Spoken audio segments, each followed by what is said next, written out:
पाठ 11 श्रवण कुमार। बहुत समय पहले की बात है। श्रवण कुमार नाम का एक बालक था। वह अपने माता पिता की इकलौती संतान था। उसके माता पिता बहुत बूढ़े थे, वे देख भी नहीं सकते थे। श्रवण कुमार तन मन धन से उनकी सेवा करता था।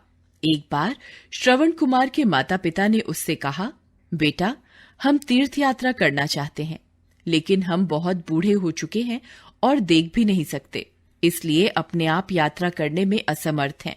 समझ में नहीं आता कि हम क्या करें। श्रवण बोला, आप चिंता न करें, मैं आप दोनों को तीर्थ यात्रा पर ले चलूंगा।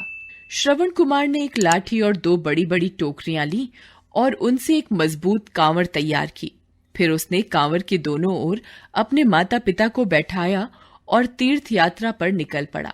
श्रवण ने अपने माता पिता को कई तीर्थ स्थलों की यात्रा कराई। एक बार रात का समय था।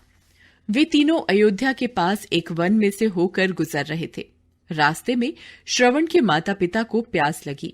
उन्होंने श्रवण से कहा, बेटा, हमें बहुत तेज प्यास लगी है, देखो यहाँ कहीं आसपास पानी मिल जाए। श्रवण ने तुरंत कांवड़ को एक घने पेड़ के नीचे रख दिया और घड़ा लेकर पानी की तलाश में चल पड़ा। थोड़ी दूर चलने पर उसे एक दिशा में किसी नदी के बहने की आवाज सुनाई दी। वह उधर ही चल पड़ा। दूसरी ओर उसी समय अयोध्या के राजा दशरथ वन में शिकार खेलने के लिए आए हुए थे। वे नदी के पास इस प्रतीक्षा में बैठे हुए थे कि कोई न कोई जंगली जानवर उधर पानी पीने अवश्य आएगा, तब वे उसका शिकार कर लेंगे। जब श्रवण नदी से घड़े में पानी भरने लगा, तब गड़गड़ की आवाज हुई। आवाज सुनकर राजा दशरथ ने समझा कि शायद कोई जंगली जानवर पानी पी रहा है। फिर क्या था, उन्होंने आवाज की दिशा में अपना शब्द भेदी बाण चला दिया। बाण सीधा श्रवण की छाती में जाकर लगा।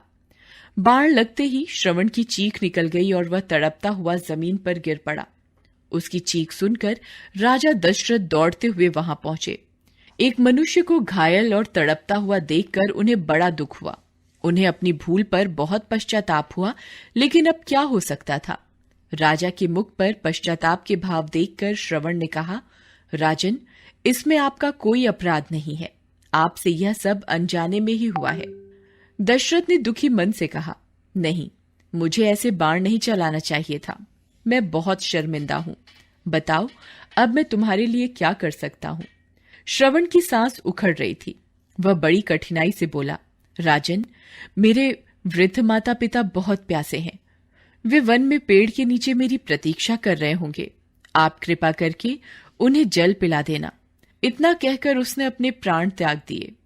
राजा दशरथ दुखी मन से जल लेकर श्रवण कुमार के माता पिता के पास गए। किसी अनजान व्यक्ति की आवाज सुनकर श्रवण के माता पिता बोले, तुम कौन हो तथा हमारा पुत्र श्रवण कहाँ है। तब दशरथ ने उन्हें अपना परिचय देते हुए अपना अपराध बताया और क्षमा मांगी, किंतु अपने इकलौते आज्ञाकारी और प्राण प्रिय पुत्र की मृत्यु का समाचार सुनकर माता पिता के दुख की सीमा न रही। वे जोर जोर से विलाप करने लगे। शोक में डूबे वृद्ध पिता ने कहा, राजन, आज तुमने बहुत बड़ा पाप किया है। तुमने हम अंधे बूढ़े और लाचार माता पिता का एकमात्र सहारा छीन लिया। इसके लिए तुम्हें क्षमा नहीं मिल सकती। आज जिस तरह हम अपने पुत्र के वियोग में तड़प रहे हैं, उसी तरह तुम्हें भी अपने पुत्र के वियोग में ऐसा ही दुख उठाना पड़ेगा। इतना कहकर उन दोनों ने भी अपने प्राण त्याग दिए। श्रवण कुमार का नाम अपनी मातृ पितृ भक्ति के लिए अमर है। आज हमारे चैनल होप एजुकेशन पोर्टल को सब्सक्राइब करें। हमारे नए वीडियो की तत्काल सूचना के लिए घंटी के आइकन पर क्लिक करें।